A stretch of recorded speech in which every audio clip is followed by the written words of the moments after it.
Previous session of nutrition in animals, we discussed about the process of ingestion, and now we are going to discuss about another important process called as digestion. So let us now start with this session and learn about the process of digestion which takes place in humans.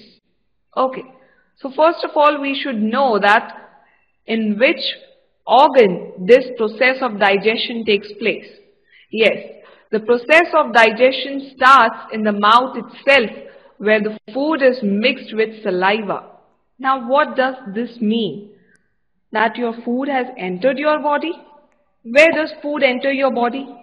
Yes, many people answer like as soon as we put into our mouth, it means it has entered our body. But no, yet this is not where the food actually enters our body.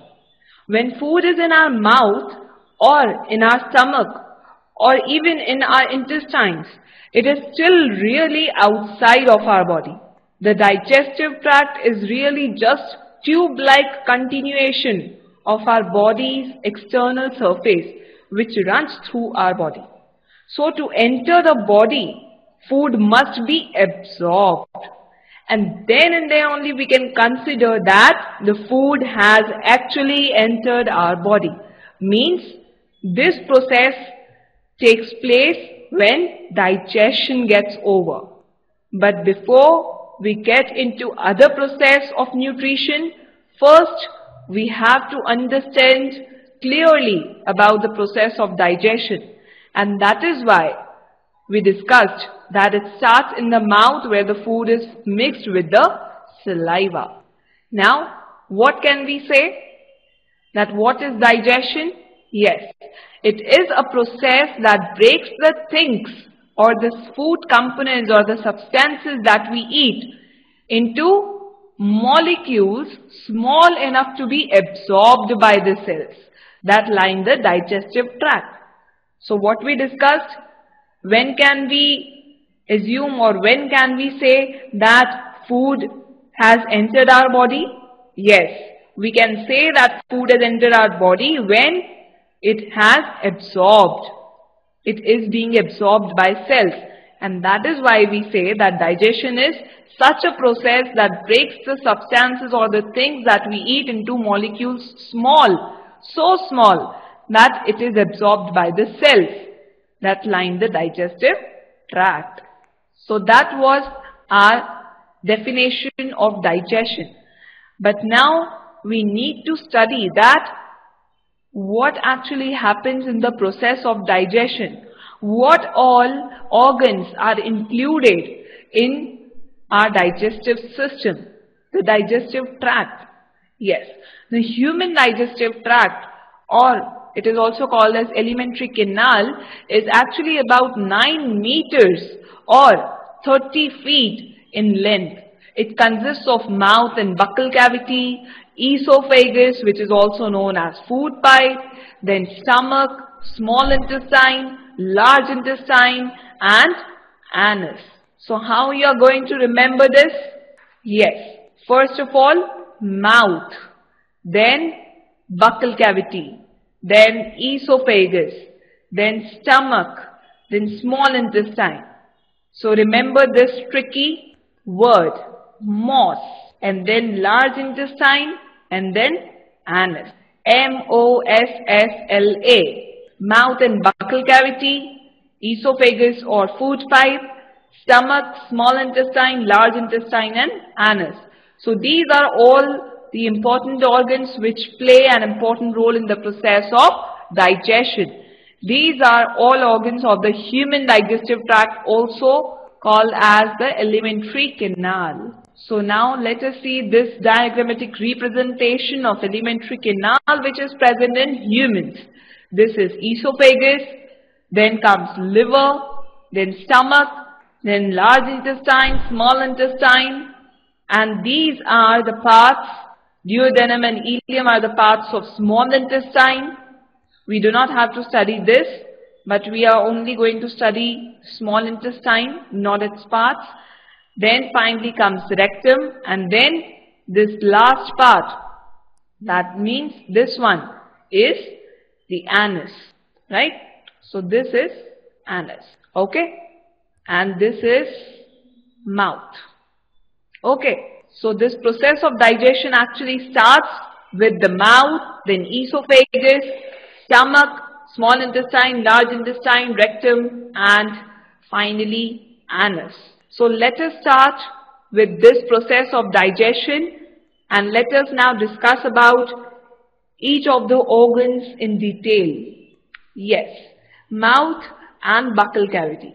Now first of all, we should know that digestion actually prepares the food for the journey of carrying out food from the mouth till anus. Digestion is a process that breaks or disassembles the things that we eat into molecules, and ultimately these small molecules enter in every cell of our body where their nutritive value is utilized. So actually the human digestive tract or the alimentary canal is a model of food processing plant. As food passes through, it is mixed with various fluids like saliva, then it is churned and moved by the tract, that is digestive tract, which is broken down by various enzymes, and then it is absorbed by the cells that line the alimentary canal or the digestive tract. So the first organ which includes or which involves in the process of digestion is mouth and buccal cavity.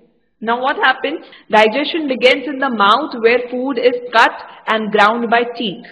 As we discussed the importance of teeth, right? So food is actually cut and ground by teeth, and this is where the digestion begins.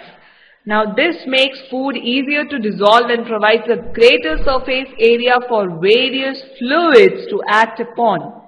Various fluids, as we discussed, various fluids, first of all, the food will mix with the saliva, right? So what can we discuss here? Yes, this is our mouth and buccal cavity. Now what will happen? While in the mouth, saliva is added through secretions of the salivary glands. Now here there are salivary glands, right? And the salivary glands, actually what it does? Yes, saliva is added through secretions of these salivary glands. So by salivary glands, what will happen? Yes, it will give saliva. The food will mix with saliva, and when it mixes with saliva, it actually initiates the chemical digestion, right? Now when it initiates the chemical digestion, saliva has actually some enzymes that will initiate the digestion of which thing? It will initiate the digestion of starch, right? Because this is what is stored inside our body. So it will actually initiate the digestion of starch, and saliva also contains mucus, a protein. It contains a major protein of mucus which acts as a lubricant, and it acts as a lubricant because it will actually try to swallow the food which mixes with the saliva. So it helps or it aids in swallowing. And that is why we can say that all together when this food bunches, it together forms a mass called as bolus. So what type of mass it makes? It makes a bolus. And during swallowing, the bolus is actually pushed into the esophagus, right? And then it will go into the stomach, then small intestine, then large intestine, and so on. This will be going on. So this was all about mouth and buccal cavity. Now we discussed that during swallowing the bolus is pushed into the esophagus. Now the second organ which we are going to study in the process of digestion is the esophagus, right? Now this food, the swallowed food, passes into the food pipe or esophagus, and this food pipe runs along the neck and the chest. So let us see this diagram. This is the diagram which shows the movement of the food in the alimentary canal.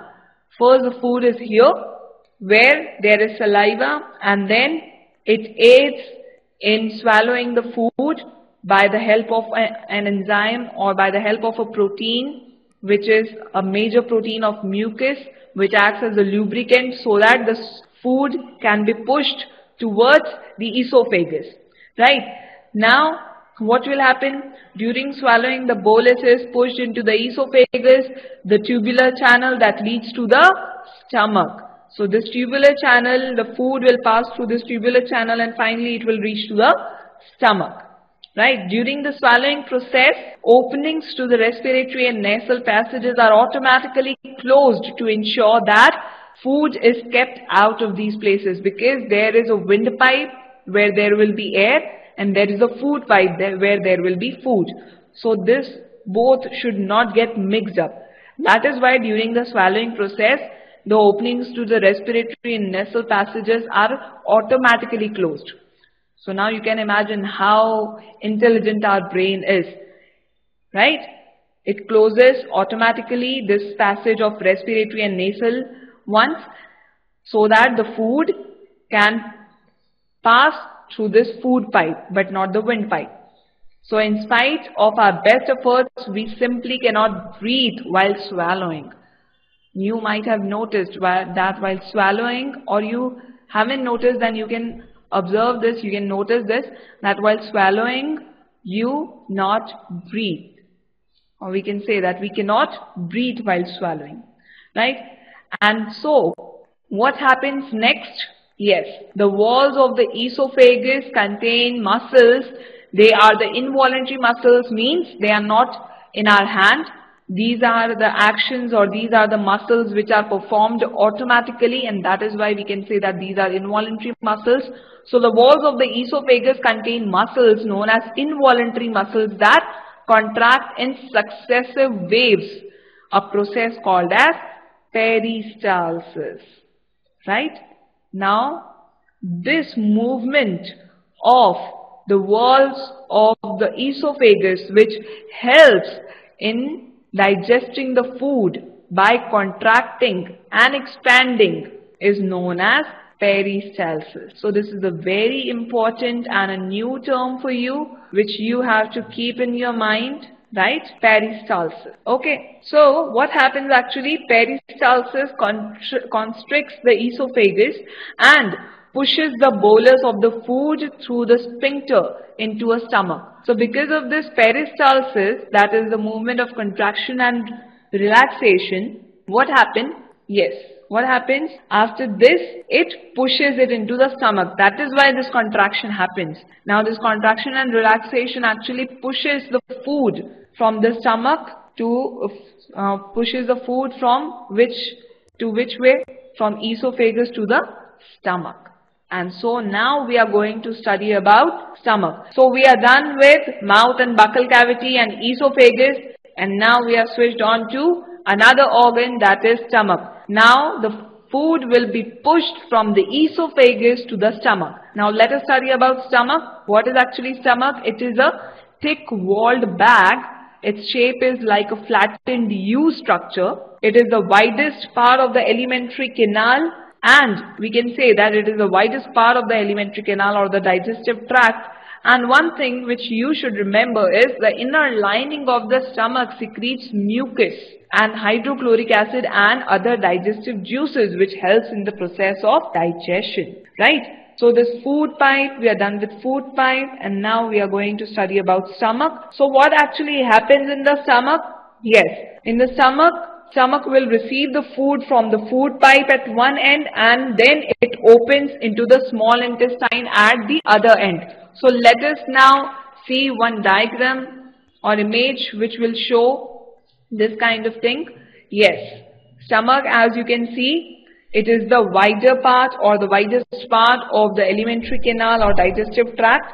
Now what does the stomach do? Yes, stomach is a thick-walled bag, and it will receive the food from the food pipe at one end, and it will open other end to the small intestine, right? And as we discussed that it secretes mucus, hydrochloric acid and digestive juices. So what the mucus does? Mucus protects the inner lining of the stomach, and the acid, the hydrochloric acid, which is also shortly written as HCl, right? HC capital and L small. So this HCl, that means the hydrochloric acid. What it does, why it is present here? The hydrochloric acid kills many bacteria that enter along with the food and makes the medium in the stomach acidic, right? So what will be the reaction taking place in the stomach? It will be acidic. So remember this term. Our food is actually going from the food pipe into the stomach, where the acid is present, where the mucus is present, which protects the lining of the stomach, and the acid is present, which kills many bacteria and makes the medium of the stomach acidic in nature, right? And the digestive juices which are present, they break down the proteins into simpler substances. So the third thing is the digestive juices, which will break down the proteins. Proteins breakdown by digestive juices occurs, and it breaks down into simpler substances. So these are the three things which are very important and which are present in the stomach. Once in the stomach, food gets turned into a paste-like material, and then it is mixed with gastric juices. So eventually this paste-like material is called as chyme. Chyme means it is not totally digested. It is a semi-digested food, means half solid and half liquid. So once in the stomach, when food gets churned into a paste-like material, then it gets mixed with the gastric juices. Now why it is termed as gastric? Yes, gastric is a term which is used and which is related with stomach, right? So the digestive juices, or the juices which are actually playing important in the process of digestion, are the gastric juices. So what actually happens? Yes, swallowed food travels through a tube called the esophagus, which connects our mouth to our stomach. The food then travels through the esophagus until it reaches a band of muscle, and it opens it to allow the food to pass into the stomach, and then it closes to prevent the food from traveling back. So what will happen? The food will not travel back from the stomach to esophagus. Only one way pathway occurs here, that it will pass from the esophagus to stomach. And now once this food enters the stomach begins to churn and contracts to mix the food with the digestive enzymes or the gastric juices and the hydrochloric acid, so that this acid can make the medium in the stomach acidic, and then this helps break the food down so that it can continue through the digestive tract, right? So this paste-like material, or the food which gets churned into this, is called as chyme, which is a semi-digested food, right? And finally, now this will go into, or this will pass into the small intestine. So let us now study about small intestine. What is it? Yes, the small intestine is actually highly coiled, and it is about 7.5 meters long. So you can just imagine that 7.5 meters long it is, and how it is adjusted in our body in between the large intestine, right? So we will see an image of small intestine. Okay, so what it does, it receives secretions from the liver and the pancreas. Besides, its wall also secrete juices. That means these juices actually protect the inner lining of the small intestine, or inner lining of this organ. So it acts as a protection or a cushion layer, right? Now let us see what happens next. Yes, this is small intestine, and these are parts of the small intestine which we do not have to discuss right now. We just want to know that this is a highly coiled organ, a small intestine, which is 7.5 meters long. So remember that this is 7.5 meters long, and it is highly coiled structure. right? So what happens in the small intestine? Yes, it receives secretions from the liver and the pancreas which are attached to it. Here is the liver attached to it. So it will receive the secretions from this path, right? And from the pancreas which are present here, which are present beside backwards. Besides this, its wall also secrete juices. So these wall also will secrete the juice. So why does it secrete the juices? Yes, to make the food more digested and to absorb it more finely. So what happens next? Yes, as we discussed that it receives secretion from the liver. So we should also know about the liver. What is actually liver? The liver is a reddish brown gland situated in the upper part of the abdomen on the right side. As we saw in the diagram in the image that it is present on the right side and it is considered to be the largest gland in the body. So always remember that liver is reddish brown gland which is present in the upper part of the abdomen on the right side and the largest gland in the body. So what is that? What it actually does? Yes, it secretes bile juice that is stored. Where it is stored? It is stored in a sac-like structure called the gallbladder. So let us now see these structures. Yes, there is a bile duct, there is a gallbladder and there is a liver. So let us see that. Yes, as we discussed that liver is a reddish brown gland which is situated in the upper part of the abdomen on the right side and it is the largest gland in the body. So what it does, it secretes bile juice that is stored in a sac-like structure called as gallbladder. Can you see here? Yes. So this is the structure. This is gallbladder. What happens in the gallbladder? Yes, the bile actually plays a very important role in the digestion of fats. Now there is a common bile duct over here from where this juice actually passes. The bile juice passes. Now let us see that what actually bile does. Yes, the bile plays an important role in the digestion of fats. So whatever substances we are eating which includes fats or which are rich in fats, they are digested by the bile.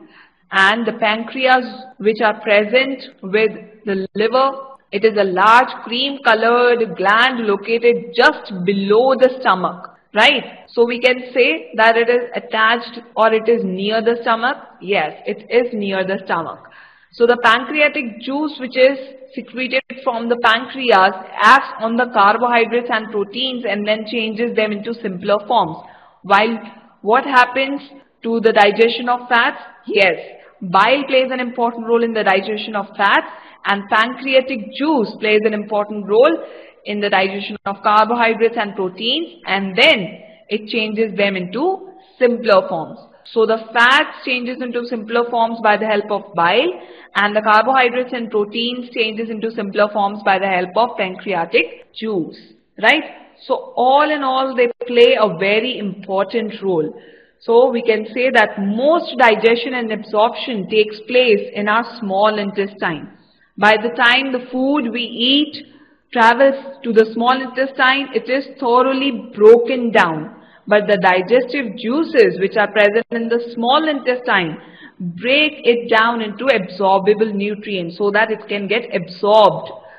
And the small projections are also present in the small intestine which plays very important role, right? So the next one which we will study is the small intestine, right? And you will be very amazed to know that all this act together. There are some projections in the small intestine through which they can absorb the nutrients. So what we studied in today's session? Yes, we studied about the process of digestion in which the organs like esophagus, stomach and other organs are also included, right? So we studied about the esophagus and stomach in detail. and somewhat about small intestine, in which we included the liver, in which we also included the gallbladder and bile duct, right? So all these act together in the process of digestion. They aid in the process of digestion. So this was all about the process of digestion, right? We discussed only some of the organs which help in the process of digestion, and we will discuss about more organs in which absorption, assimilation, and finally egestion occurs, right? So we discussed about this. Now we will meet in the next session with the same lesson, and we will continue with more organs, right? Till then, keep learning, keep enjoying, and take care of your body.